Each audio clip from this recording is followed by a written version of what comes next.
Good morning, I'm Neva Manu, and this is your morning news fix for Monday, 18th of November. In this update, Health New Zealand spent nearly $85 million more on contractors and consultants in the last financial year compared to the previous. That's despite a government pre-election pledge that public agencies would cut back on contracting and consulting costs.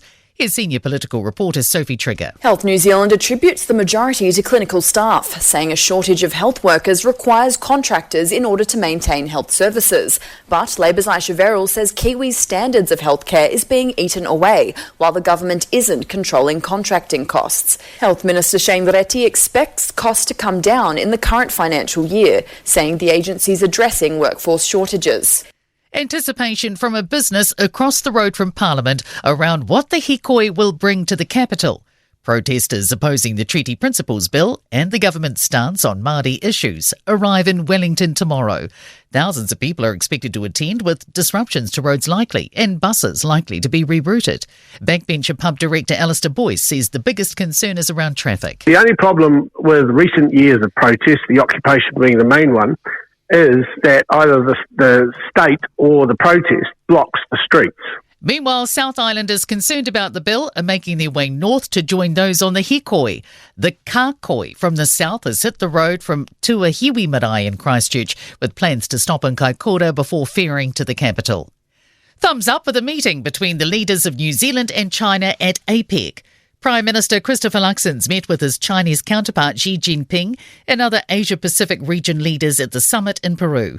Otago University international relations expert Robert Patman says it went as well as could be expected.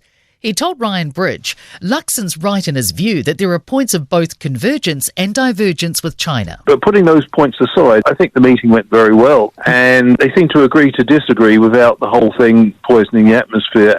Details of what happened in the lead-up to the death of Kiwi cyclist Olivia Podmore is set to be revealed in a coronial inquest. The Rio Olympian's death in 2021 sparked an investigation which revealed cultural and structural deficiencies at Cycling New Zealand. The inquest in the Hamilton District Court this morning will look into issues of treatment and duty of care that have never been officially investigated. An education provider thinks the process to set up a charter school is worse now than under the previous national government. A charter school agency has been set up by the government to help convert 35 state schools into charter schools and establish 15 new ones. A letter from the agency to applicant Education 710 Plus asks the operator to pick one of four of the applications to move forward. Chief Executive Elwyn Paul believes this implies all four should qualify. He says it indicates the agency was not looking for the best applications. In sport, Sam Cane is firming for one last All Blacks test, with the former captain cleared to play against Italy this weekend. Will Brown finally has a Supercars season championship to his name after 6 seasons. Golfer Rory McIlroy has won the season-ending DP World Tour Championship and clinched his 6th Race to Dubai season title. And finally, the Wellington Phoenix women's 1-0 A-League defeat at Newcastle has been further marred by a worrying injury to skipper Annalie Longo. I'm Neva Manu, and that's your latest news fix. We'll be back with the next update at midday from the Newstalk ZB newsroom.